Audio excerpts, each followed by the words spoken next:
At the end of the 20th century, a new desert appeared in the heart of Central Asia. Just 40 years ago, these sandy wastes, stretching out to the horizon, were covered with water.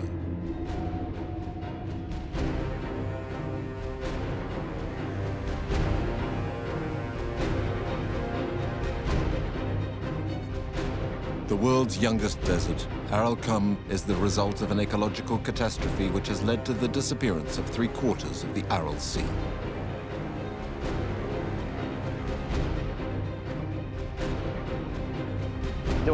The drying up of the Aral Sea was the biggest environmental destruction of the 20th century.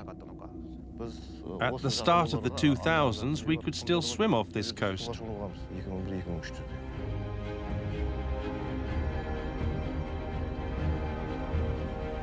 Scientists are closely studying the climatic and environmental upheavals caused by the formation of this new desert. Every third day, you have salt sandstorm. Can humanity repair the disaster that it has brought about? All of the specialists know that it will be difficult to return to the original natural environment. The challenge is now to build new balances by preserving oases of life in the midst of this desert.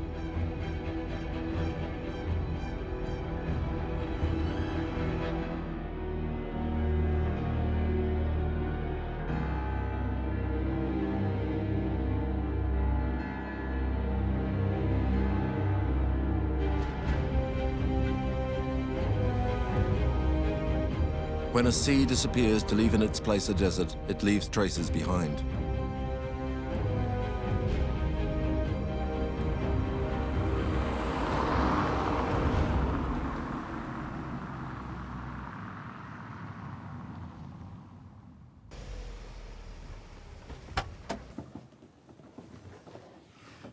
Nikolai Aladin has been fighting for over 30 years against the advance of the Aral Desert. Each time he comes to the dried-up bed of the old sea, he is struck by the desolate scene. When I came here first in 1978, this area, this beautiful bay, was covered by water. And here was a lot of reeds, a lot of life, lots of fishes, aquatic birds. And now it is just a desert, the dry bottom of Aral Sea.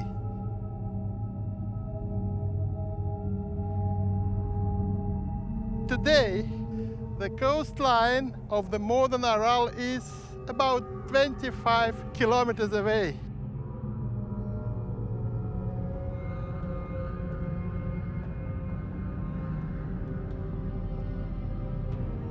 Sited in the heart of Central Asia, the Aral Sea was the 4th largest interior sea in the world.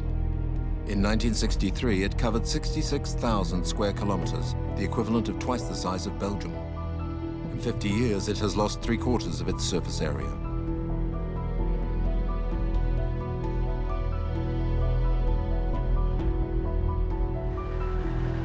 The ambitious irrigation project launched in the 1950s by the Soviet Union was the main cause of this inexorable drying up. To cultivate the white gold of cotton, which requires a lot of water, many irrigation channels were dug along the Amu Darya and Syr rivers. It was this that reduced their flow tenfold in a few decades.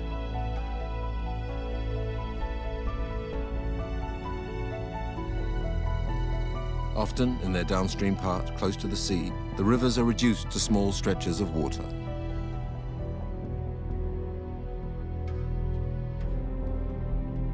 As the sea was no longer being supplied, it began to quickly dry up. The landscape was completely changed. The cranes of the port of Aralsk are frozen in time. The wrecks of boats aground in the midst of desolate wastes testify to this impressive phenomenon of desertification.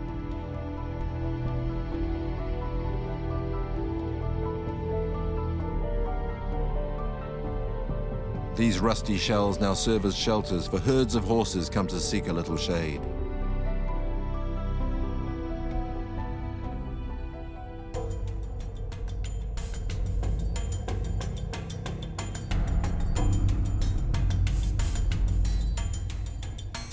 Once the process of drying up had begun, it became a vicious circle. The diminishing water surface generated less condensation, so there was less precipitation. A thick crust of salt formed on the dried-up seabed. This concentrated salt filled the air and sterilized the soil. Vegetation became more rare and no longer produced water vapor. This chain of phenomena added to the continental climate of this region of Central Asia, which was already very dry.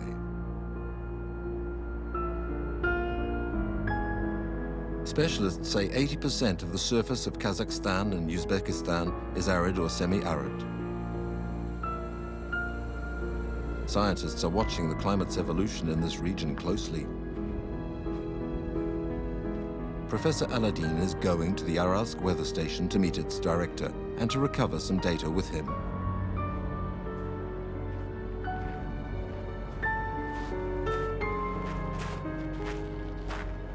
What's the minimum temperature in winter? Minus 35 degrees. Oh, right, 35 degrees. And in summer, how high does it get? As high as 43.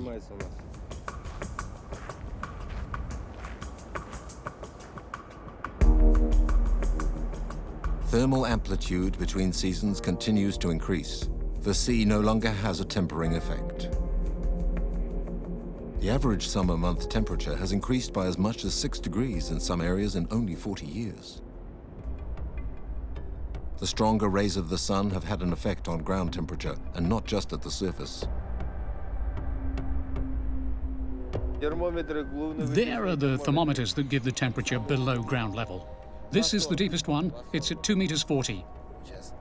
We'll see how much it says. 19.6.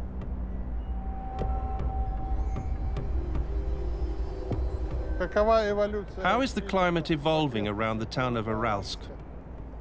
Since the sea has gone, the climate has changed. It's always windy in winter and summer, with many sandstorms.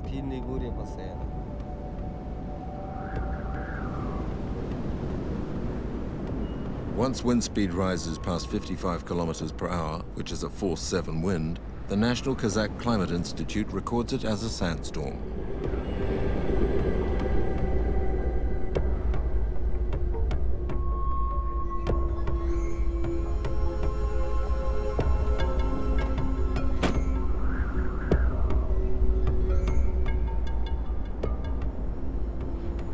We have sand, salt storm nearly every third day. This zone of marine soil open to the sky has become a gigantic wind tunnel which carries 200,000 tons of sand and salt particles a day.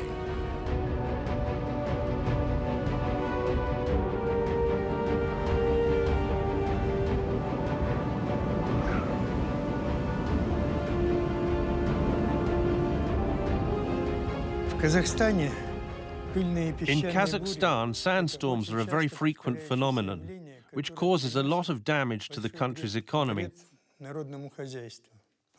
That's why we've been performing experiments in our institute for 40 years.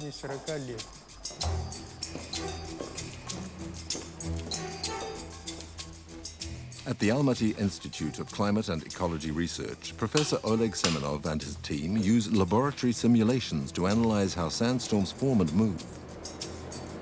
There are a great many sand deposits here in Kazakhstan. These samples come from different regions, and you can see that the grains of sand are different sizes and they have various colors. This sample was collected from the dried-up Aral seabed. Now I'm going to analyze this sand to find out its dispersion capacity. I'll put it in this device, which will give us an idea of what type of sand grains the sample is made of, by sifting them according to size.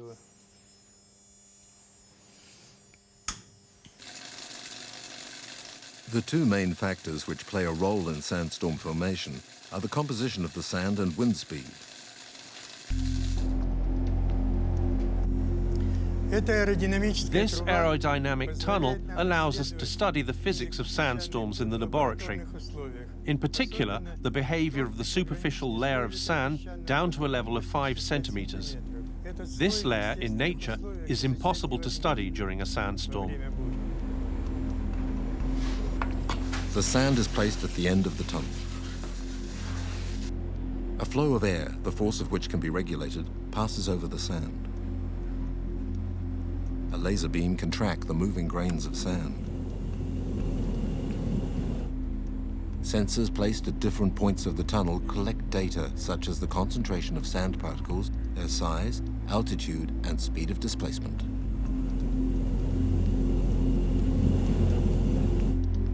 The experiment can measure, according to wind speed, the size of sand particles which are carried away, their density at different altitudes above the ground, and what average distance they travel.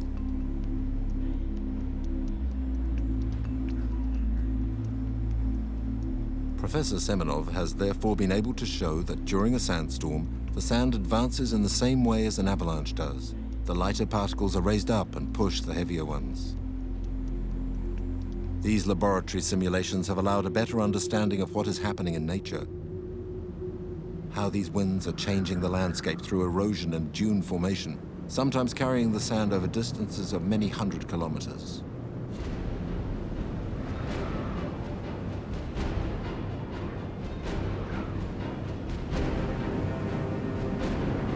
If the winds have important effects on nature, they also have an effect on the region's population.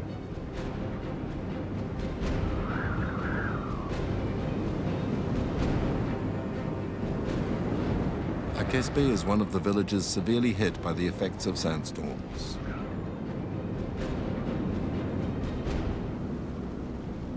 The advance of the desert here is spectacular.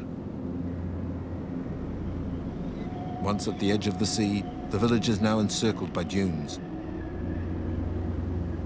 Some of the houses are beginning to be swallowed by the sand.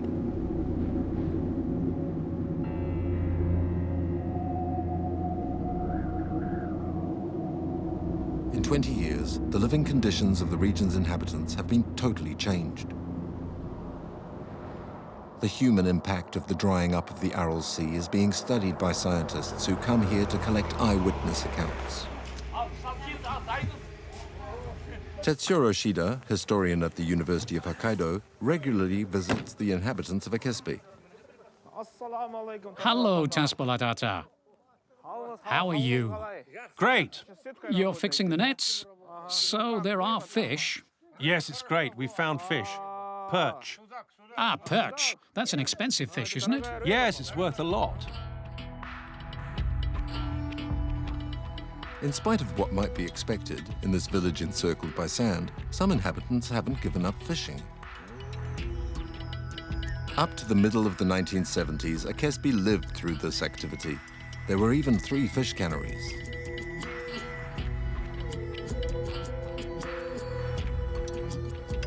When the sea moved away, 3/4 of the population left. Only a few families remained in the hostile environment.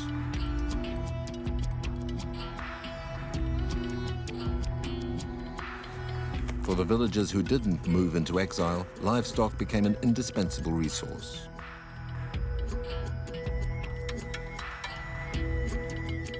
However, a few inhabitants kept on fishing in the sea by going further and further away.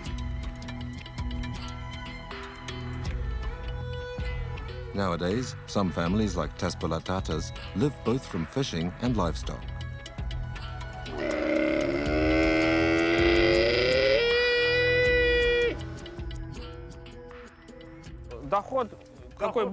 Which is the better resource, fish or camels?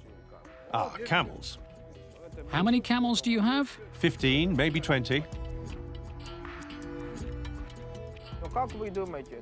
Do you think in the future there'll be more fish? If the sea comes back, there'll be more.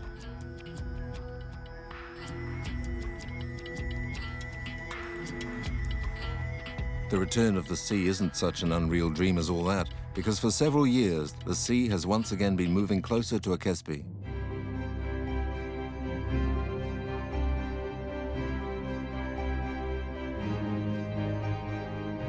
On the north coast, the level of the Aral Sea is rising, and this isn't happening by accident.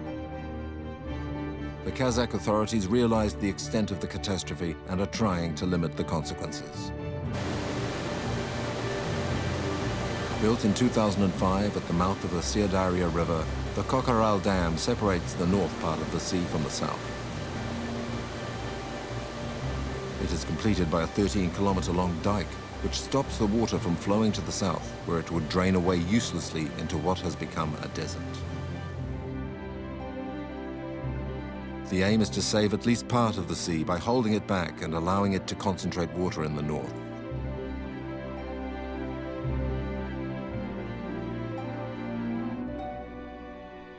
This part, which is now called the Little Aral Sea, has regained 20% of its surface area thanks to the building of the dam.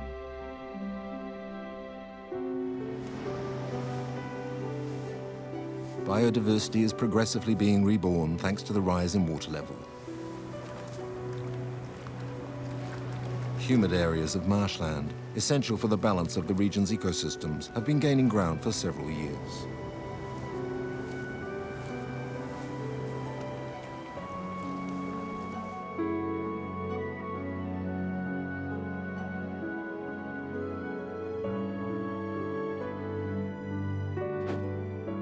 Each year, Professor Aladdin takes samples in this part of the sea.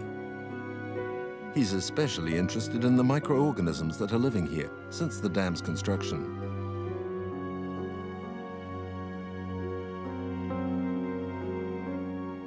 Phytoplankton and zooplankton are microscopic vegetable and animal species, and their presence is a sign of the good health of the area. These tiny creatures are the base of the food chain.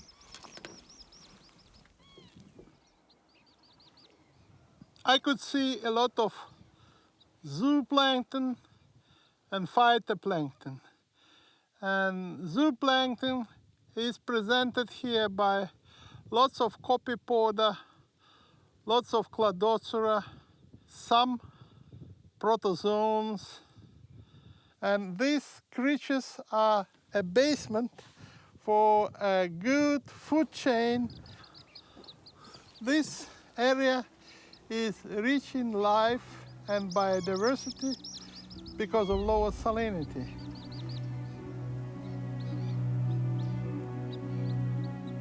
In 10 years, the salt concentration in the water has dropped by half.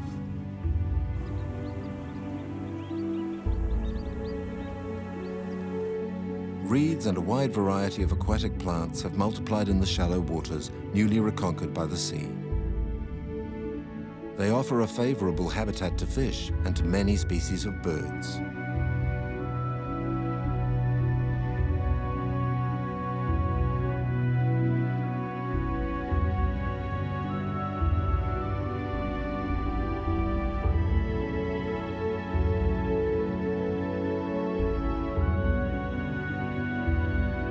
This return of aquatic life also means hope for the populations living on these coasts.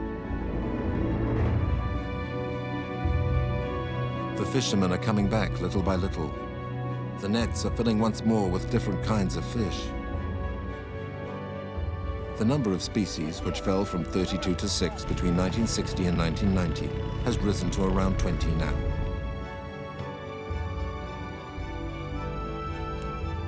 The fishermen are seeing very concrete signs of the rebirth of the sea. This year there's more water. A year ago, the water was further off, there behind the boat. This year, it's back. Life has got better. We're fishing for roach, bream, and brill.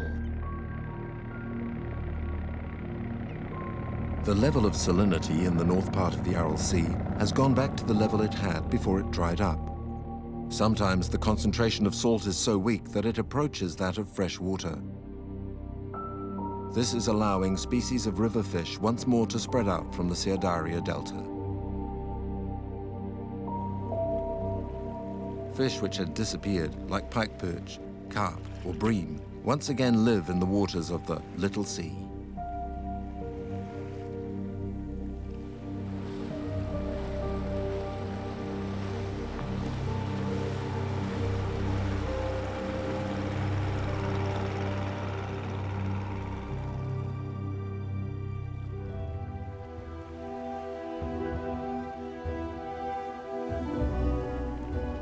In order to stabilize the sea level independently of the seasonal impacts, and also to optimize the water supply from the Syadaria, another large hydrographic project was begun.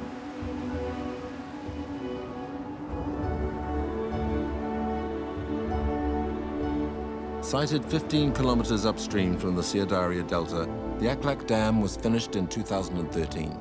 It allows the river's flow of water to be regulated, and the riverbed is better channeled.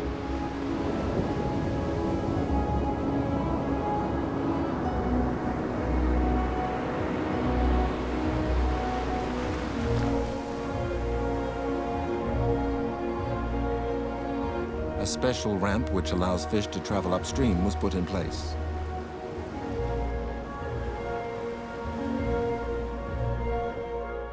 This dam has also permitted the creation of reservoirs of water for neighboring villages.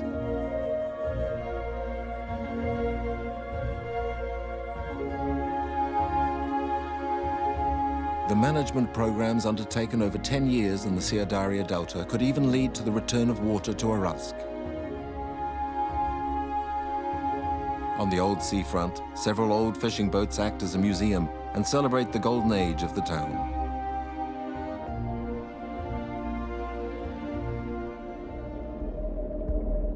Once, this main port for the northern Aral Sea flourished. Much merchandise passed through here, and fishing was an essential part of the local economy.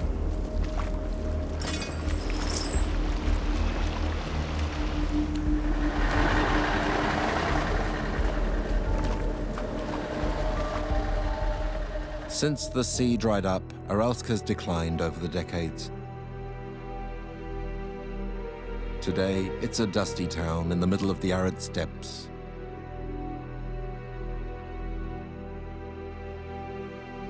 But behind the current decay is a hidden hope, for the sea is gaining ground.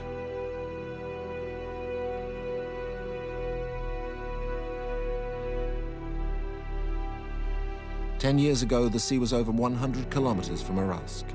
Now, it's just 15 kilometers away. The return of the sea has become a public objective.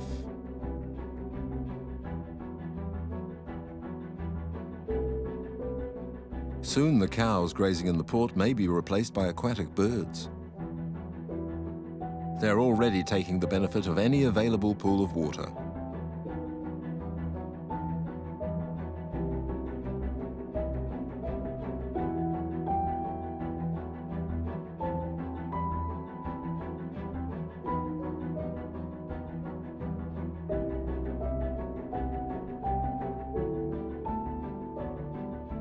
As the sea gets closer, life returns little by little.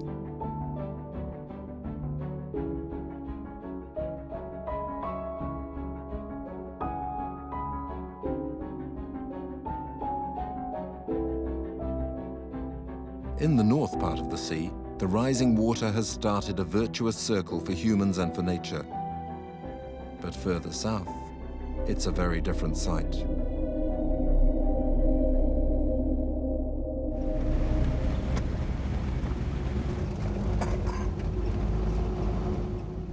Here, only the shells half buried in the dry sand remind us of the presence of the sea.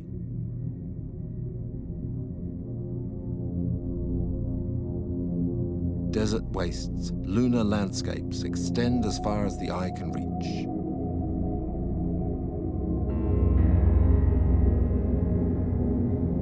There's no hope of seeing water return here now. From now on, the challenge is to limit the impact of desertification.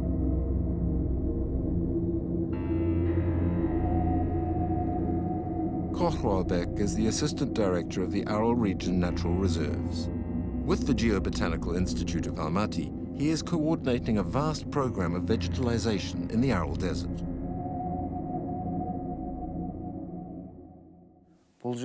Here, the water level fell in the 1990s. Since the drying up recently, the salt concentration in the soil is still high.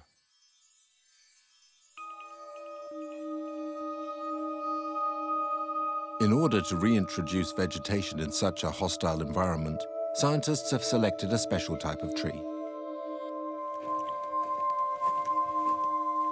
The saxaul is a tree that is particularly well adapted to the desert. In its natural state, it is found in very arid and dry places. Its main advantage is that it can survive without water. It adapts to drought because it can optimize the slightest available resource to ensure its survival. And it also helps other plants and grasses to grow nearby, protected by its shade.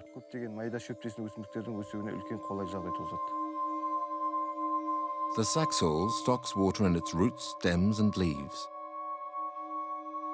It concentrates moisture in its structure, but around it, humidity is also created. It's an ideal plant to create islands of vegetation with a rapid development cycle. These saxauls were planted in 2010. After the sea dried up, there wasn't a single plant here. When we planted them, they were only 20 centimeters high, about as high as that. The first results from these plantations have been rather encouraging. At present, we can say there's been an increase in the different species of plants.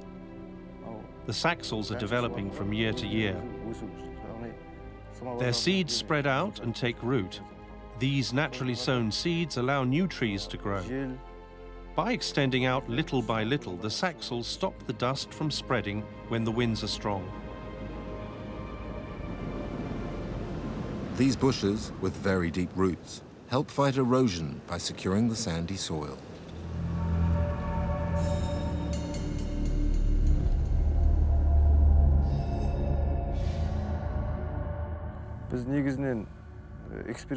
The experimental research we're conducting is especially to plant our saxauls in desert areas where the soil is of very poor quality, and there is absolutely no vegetation.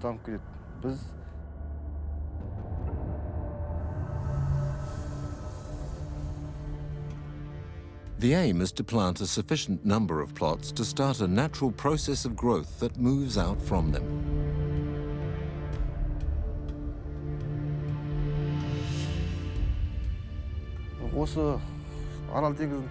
We've begun work to transform the dried up soil of the Aral Sea into saxaul forests. To fight against the advance of the desert, thousands of trees must be planted on the old seabed. It's true, it will take a lot of effort to grow entire forests in such a place. But we think it'll work. They will grow.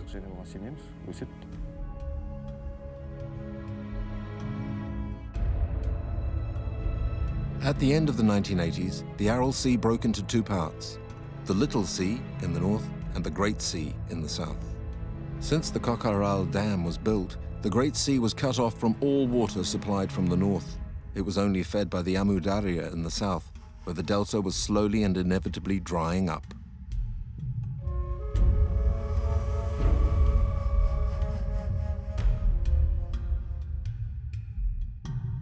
Between 1960 and 2005, the level of the Great Sea had fallen by an average of 23 meters. If the surface area and depth of the sea fall below a certain point, the drying up process becomes difficult to stop.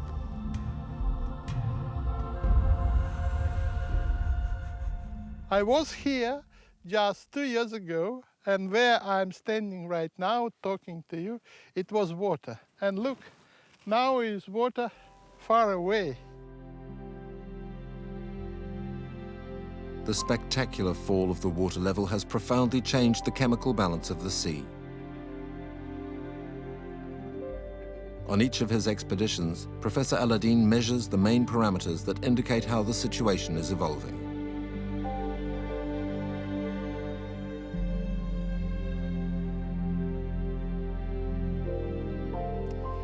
I'm measuring salinity, and salinity here is about 164 microsiemens. In ordinary way to say, it is more than 100 grams per liter. In world ocean, we have about 35 grams per liter. So it's a critical environment, and only few living creatures could live here. Amongst the creatures that live in this part of the Aral Sea are Artemia. These tiny creatures can be seen by the pink masses that they form in the water and on the banks. Professor Aladdin regularly takes samples of them to analyze the evolution of living creatures that adapt to this hypersalinated water.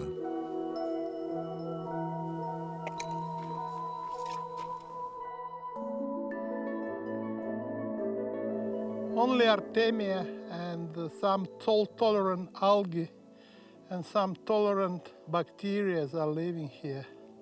The food chain is very short here.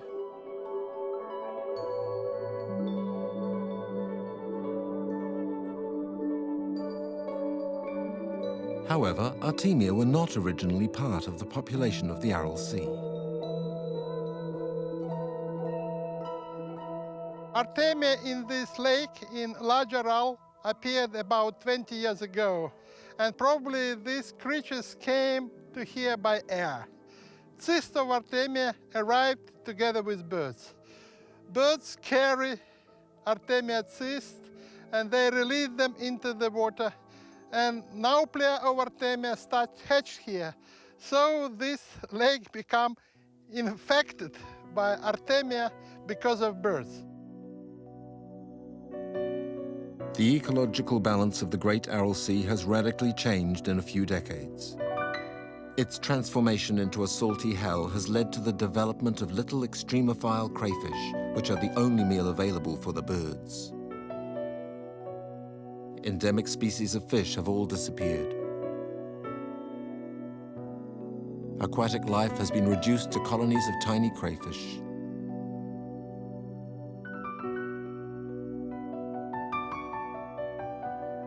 Before drying out, that which remains of the Great Aral Sea becomes little by little a liquid desert, and then sand and arid wastes that stretch as far as the eye can see.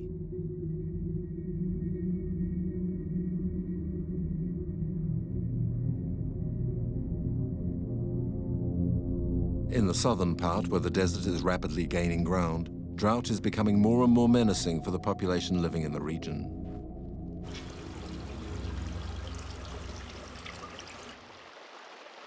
Here, access to water is becoming a major problem.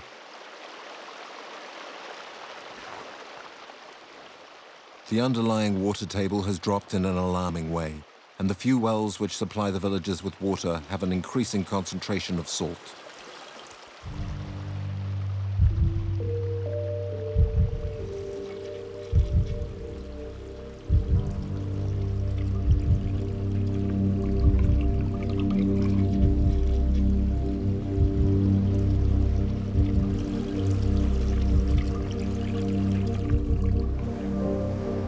Drying up of the Aral Sea has also an effect over distance on reserves of water at the highest level.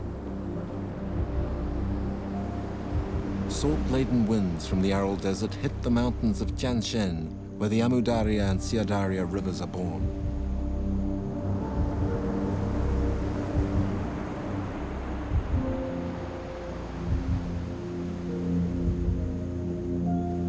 The salt in the air is melting the glaciers 12 times faster today than before the sea dried up. This effect, accompanied by global warming, will be disastrous for the glacial reserve of water for the rivers, which will dwindle not only downstream but also upstream at their source.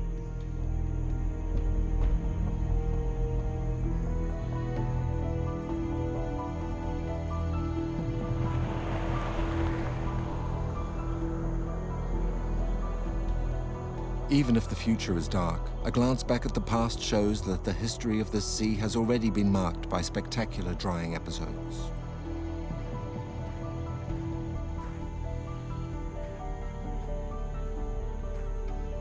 This history can be read by analyzing geological layers and fossils.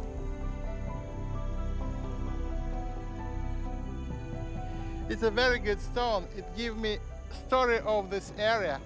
And this area is a key for understanding the past of this lake. In this stone, I could detect shells of ostracods. These microcrustaceans were once common in all the world's oceans. Ostracos is extremely good paleo-environmental indicator of the paleo-salinity, the paleo-temperature, and very many other parameters of this area in the previous period. And we need to know the past, because if you would like to forecast the future, you need to know the background and everything recorded in these layers.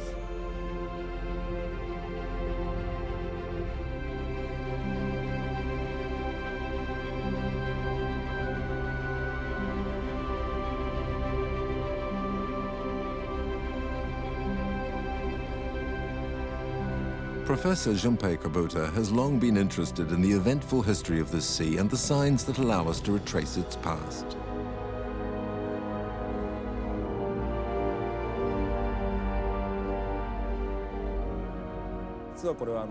Over a period of time that goes from less than 2,000 years ago to now, we know that the sea has already had 4 major episodes of drying up. Proof exists of these periods of desertification. Some of this has been revealed very recently. At the start of the 21st century, when the Great Aral Sea dried up in a spectacular way, a site previously drowned in 20 meters of water emerged.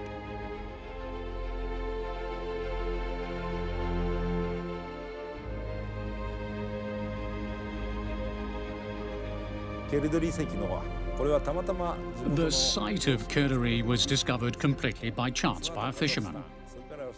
Then research teams came from Russia and Kazakhstan, and archaeological surveys were made.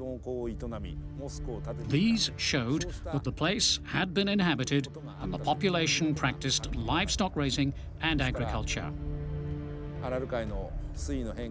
Remains showing that a mosque was built on the site were also found.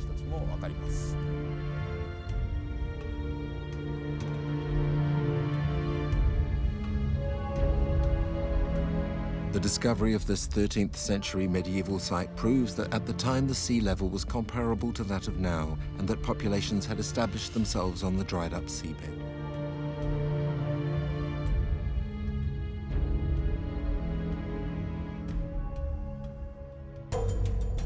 This drying up coincided with the Mongol invasions of the region. According to historians and geologists, destruction of dikes and drainage channels in the Amu Darya Delta changed the course of the river towards the Caspian Sea. The river no longer fed the Aral Sea. Later, when the dikes were reconstructed, the sea level rose again and Kerdari was swallowed by the water.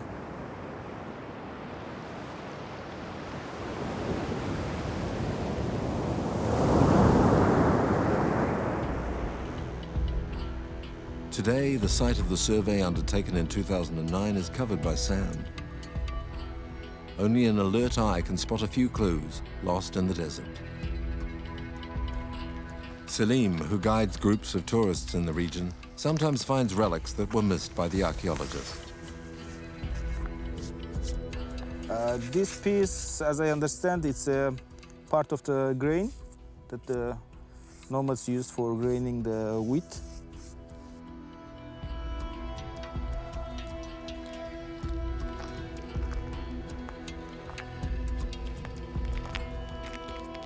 Most of the things were taken to the museums by archaeologists, and these are the part of the small things that still you can see at the former sea. In the Aral Desert, these medieval remains lie beside others, bearing witness to the last retreat of the sea in the 20th century.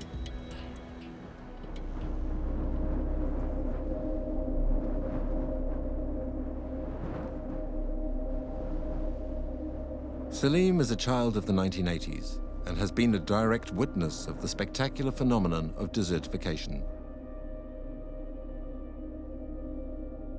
Unexpectedly, he realized that the catastrophe had become a central theme of his activity as a guide. The ships washed up in the desert have become a must-see for tourists and are featured amongst the stops he organizes on his tours of the region. The tourists, they really like to see, and they come only to see the ship graveyard, these old shipwrecks. These unmoving silhouettes illustrate the intensity of maritime activity here only a few decades ago.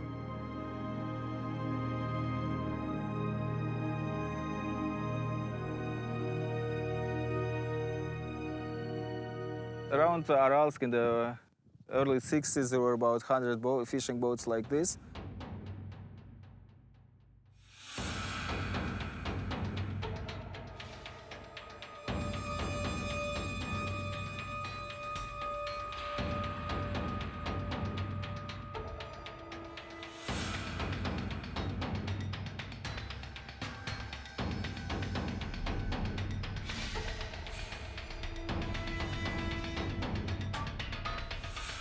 This room used to be a captain's room, and here you see steel candy chain, which is used for wheels.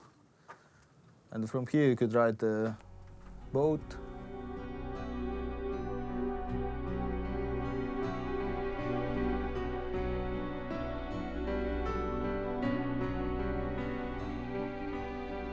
This is the anchor of the ship that you can see behind me. And I can imagine that here the depth of the sea was about 17 meters, because the length of the anchor chain is about 51 meters. So usually the chain is used 3 times longer than the depth of the sea, where the usually ship is parked.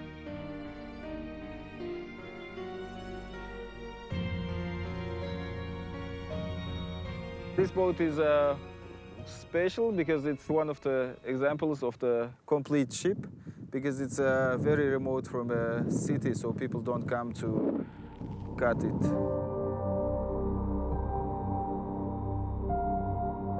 Nowadays, most of the ships are cut into small pieces and taken away by the locals, just to sell it as a scrap metal.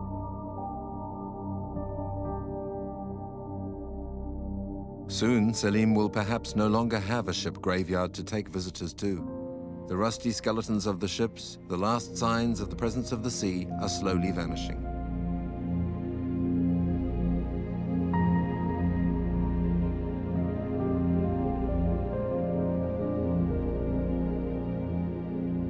The shells that still carpet the soil are being slowly covered by sand, and this desert will look like many others. But has the water disappeared forever from these vast plains?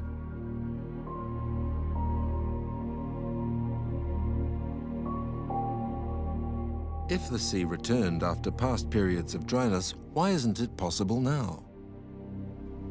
In fact, in the middle of these arid plains, water is sometimes not very far off.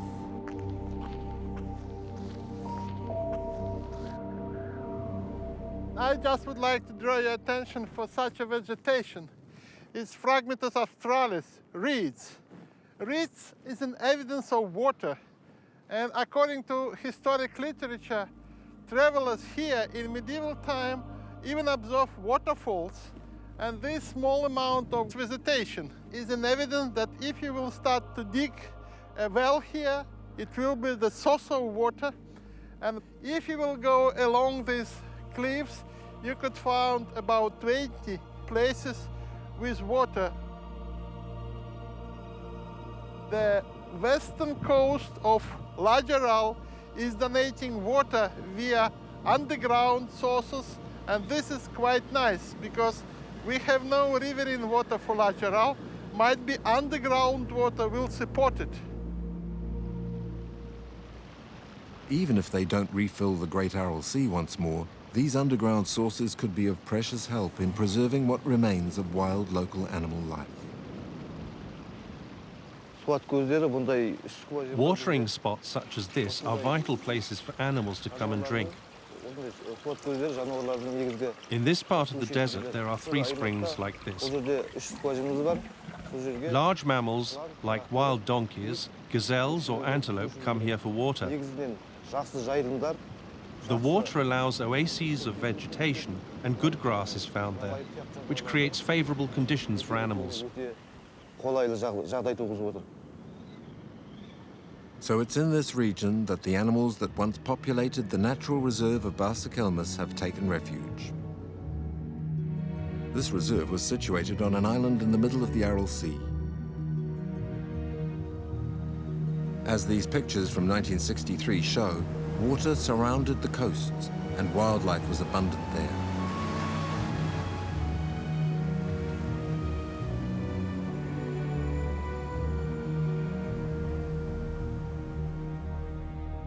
A few decades later, the landscape is no longer the same, as Koch-Halbeck, assistant director of the reserve, can see. Before the island of Barsakelmes was surrounded by water, the sea was there just below.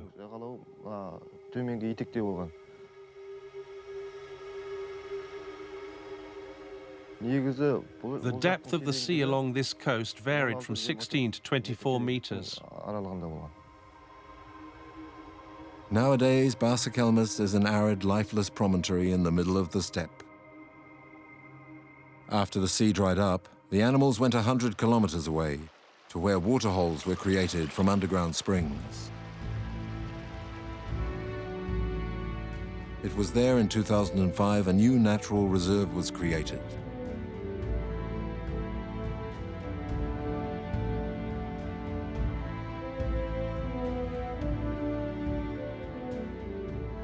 Since then, we've been taking action to protect and monitor the wildlife. We've also taken steps to ensure the animals aren't disturbed. Now, within the perimeter of the reserve, we've counted 28 species of mammals. And the flora is also returning, with over 300 species of plants. The region also has 41,000 hectares of Saxal forest. All that is within the reserve territory, away from human populations and sheltered from any threat. So these spaces have taken up a cycle of natural development once more. Koch-Halbeck is regularly in the field to ensure the balance of the ecosystem.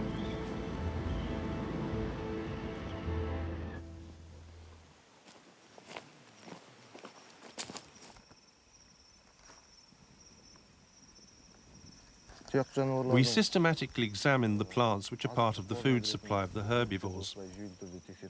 These seem healthy with no disease or parasites.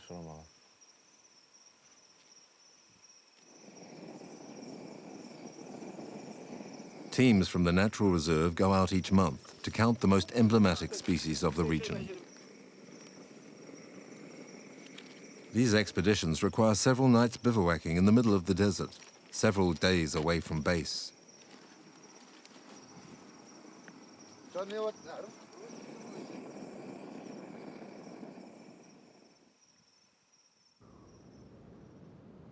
At this post, lost in the middle of the steppe, the men take turns to study the movements of the Hermiones, a rare species of wild donkey. Yesterday we saw some over there. There, not very far off. There were 17 head with 5 mares. They went off that way. Then they were quite close. Yes, really, not very far, about 300 meters off. They might be over there. It often takes entire days of searching to find these wild Asian donkeys classed among the species in danger of extinction. After the drying up of the sea, there were only 50 Hermione in the region at the start of the 1980s. Now, thanks to the creation of the reserve of Kazakhstan, there are more than 500 wild donkeys, and their population is continuing to increase.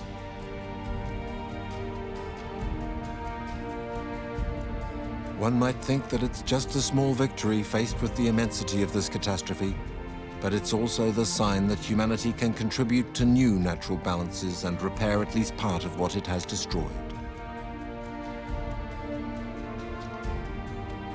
These spaces where wildlife has reappeared are a challenge thrown out to the surrounding desert.